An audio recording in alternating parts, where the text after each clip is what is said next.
I've been talking about, with all the leftover parts after my first 601 build, of putting together another retro build somewhat without getting into the detail. And in this video I'm going to show you what I'm got and what I'm going to do, and also I'm going to mention and tell you what companies to kind of look at stuff and kind of which ones to avoid because of certain issues there. And you know, you got to kind of shop around and decide how far you want to go, because there are a lot of companies out there that will make some really nice retro style parts, but the price tag that goes on them, okay, is pretty steep.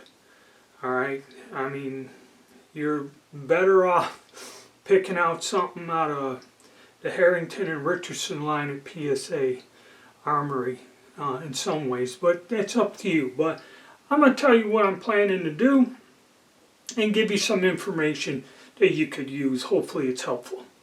Alright, yeah, and if you could, you know, please subscribe, hit the like button, leave a comment, and if you feel generous, become a member. Alright, thank you. Alright, here's some parts and stuff that were accumulating. And what it was is I was just left over with a set of handguards, a bunch of small bits and pieces, and I still had to kind of gather up some of the major parts. What I really wanted to get next is the M16 A1 that they have at PSA, but you know, it's a bit steep and I'm going to have to move some things around in my collection to be able to do that. So what I decided to do is I scrounged around, went to all these different companies. Most of this stuff came from PSA, but there are some items, get the box over here, that I got from Loot, L-U-T-H-A-R. You know, like I just needed a pistol grip, and they had a few other bits and pieces in there that I wanted, you know. And I got some leftover parts from other builds and that to do this. Delta rings, I had to get a straight one. So, let me get, I believe it is arsports.com is a decent company. That's where I got all of that strange parts. They were expensive, but to do a correct build on the 601 was from that company. And they were good. Once you ordered the stuff, I mean, they were quick and got it to me fast. There's no monkeying around with them. And then, of course, I just mentioned it, Luth AR. And what I did is they had the charging handle. So to save money on shipping, I got this A1 upper from them. Okay, because they're going to charge you X amount. You might as well, while you're ordering, do the best you can.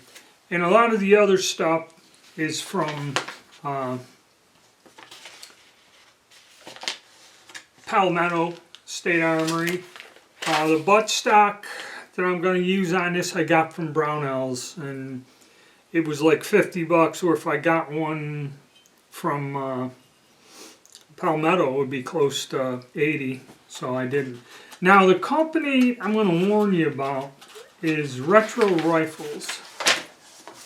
Fortunately, I ordered just a few small parts. They're expensive, and it was just, I wanted to get they're the only ones that sell a lock washer for the thing that I wanted to get. Now I'm going to have to use and a forward assist.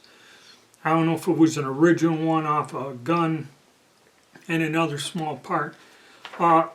I didn't know until I was looking it up. I ordered this on the 25th of last month, and I mean, I've ordered a ton of stuff, and it's all here. They're still processing this. I sent an email and I went on ar15.com, and there was when you type in that company, there's a whole list of people. And if you go to the Better Business Bureau, there's also a whole list of complaints. And one of them was as recent as September or something of this year. So, you know, some of them go back 2022 or something like that. And then another company I recommend, if you're not, you know, not for retro parts, but just for bits, pieces, and things like for the internals, is AR-15 discounts. They're pretty good, and I get a lot of the internal, little springs and detents and all that other stuff. I get from them. And there's also some other companies. If you look around, you'll find them. And I strongly suggest that you go to like ar15.coms and search the forums on these companies to see if anyone's had any experience with them. Because now I think I'm going to have to get in with this retro rifles and try to get my $35 back. It's more a pain in the ass than anything. Alright, so what did I intend to do? Like I said, I want that experimental one, but it's can't be done right at the moment. So I decided to go with the M16 A1. And instead of going gray and trying to keep everything, you know, correct color and that, I went with the black. Because a lot of this stuff is available. It's about the same damn price. So I went with black, which is not correct. And also when it came to the barrel, it should be a 1 in 12 twist, and the one I was looking at, I said, well, it's sold out, but they had a 1 in 7, and I said, you know what, for the hell of it, and this is marked H&R NATO stripped barrel, because I had, you know, I got the flash hider and all that other stuff, the delta ring parts I have, so I wanted a stripped barrel. And there's the markings if you can see it. So this is a 1 in 7 chrome line barrel, okay? And I know that's not period correct, but I was curious, using the old style sights, how a 1 in 7 inch barrel, or 1 in 7 inch twist barrel would work on the older style sight system. So that's why I kind of did it. And again, I got an H&R receiver, which these things are pretty cool. They got all 3 positions on there, even though they won't. And I noticed this shelf is pretty damn high. It won't work with a super safety or any of those force reset deals. Okay, that back shelf. So bear that in mind. I know there's one guy, he went and bought something and he put it in there and he's going crazy, but and yes, this basically it's just like a standard AR receiver, okay, where the XM wouldn't have this shelf here. So it's not a specialty gun. So I got that, and then what I got for the bulk carrier group is PSA has these government overrun bulk carrier groups, and you can see the only thing chrome line is that internal part there where the bolt actually rides in the carrier. A bulk carrier group like this costs 1.5, you know, 150 units. I got this for $70. At least that's what they cost back, you know, a couple years ago. Because I like these. I like the ones that had that chrome in bulk carrier. And I try to get them whenever I can. The nitrated ones work alright, but I found these are more reliable and I have less problems when I run a gun with one of these. And it's easier to clean and see what's down in there, okay? So that's a buy. PSA still has, and they lowered the price I think I ended up paying with shipping and everything $70 for it, which is, like I said, the last time you could buy something like this, they were a yard and a half, so that's a buy. And that's what I'm gonna build on this one, okay?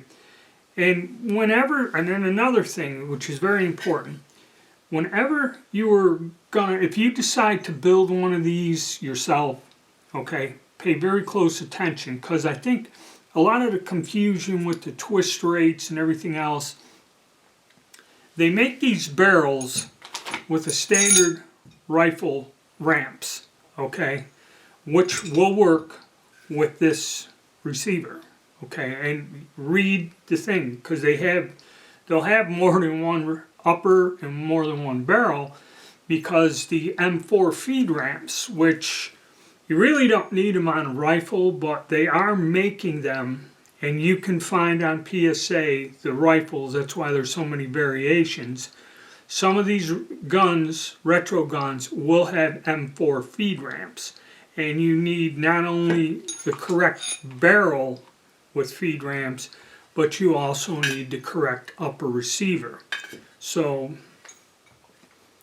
if you're an experienced person, you know that already, and you know to pay attention. If you're not, you're new to this, you're better off buying an upper receiver that's a barrel. That way, if you make a mistake and get one with the M4 feed ramps or whatever, which is kind of not period correct, but it's internal and you can't see, so nobody knows the damn difference, okay, other than, you.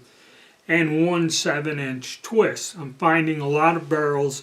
You can find 1 and 12s, okay? And I think a lot of the influencers, and the reason they're making 1 and 7s, I know a lot of the carbines, irregardless whether you get a 1.7, 1 and 12, they have the M4 feed ramps. And the same reason the M4 has them, when you start shortening the barrels to them pistol lengths and that, 10 inches and that, probably, even though it's not period correct, if you buy one of the carbines, it would be a good idea to get them, it'll help with the feeding issues, okay, with short barrels. So that's something to pay attention if you're putting the parts together yourself, is the type of feed ramps on there. All right, now another thing I'm seeing is, I don't know if it's just because they made some in 1 and 7 twist and people aren't buying them, they want the 1 and 12s, or the reason they're making them with 1 and 7 is because a lot of people are realizing if you got a big pile of 62 grain and heavier ammo, they do not work well in a 1 and 12 twist. And a lot of influencers will tell you no, that it's okay, and I'm going to go and just do a test myself, okay, and prove it. But I tried it in 601, and the green tip ammo don't shoot worth a damn. Now, a lot of the influencers will tell you, oh no, that's all right, and that, to get you to buy these. So that's another thing. Even if you're not building the gun, but you want to go and buy one from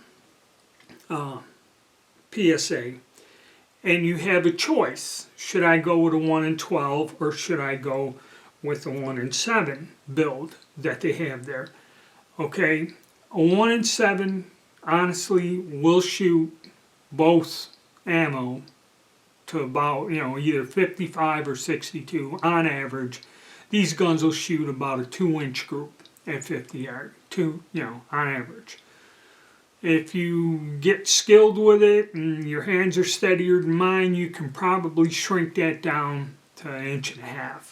That's about the accuracy, and that's about what these guns were designed to do, okay?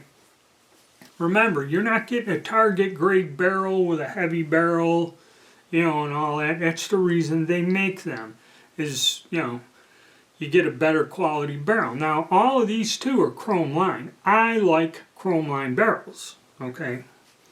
I know a lot of people say that they're not worth it, that, the nitrated ones are better, and I had that 1AK that it shot pretty damn good with it, but of course I did not put thousands and thousands of rounds through it either, okay? But I still prefer the chrome line barrels. Alright, so that's about it. Like I said, there's a couple things to be wary, and yes, shop around. You will see a very big difference in prices, okay? I don't know about the quality, but you know, you can save some money by shopping around and finding components, you know, at other places at a different cost. That's weird. And there's a lot of other places that I have not mentioned that sell retro uppers, retro parts, and things like that. You know, basically uppers, barrels, and whatnot, sights, you know, all the little components. But going with the receivers for retro build, I would stick with Harrington or Richardson out of PSA. They're pretty nice. I haven't had no trouble, and I really like the way they engrave them. You know, and you can get them engraved with, you know, M16 A1, M16 A2, all that other stuff, and experimental ones. And if they keep making them the next few years, it's great. But if this fizzles out, you may not be able to find this if, you know, they decide to stop making them for some reason. Which like happened with Brownells, which would be lack of sales. So, there you go, guys. Strike while the iron's hot, and you can find this stuff if you're really interested and can afford it, you know. Alright, thank you, and stay tuned.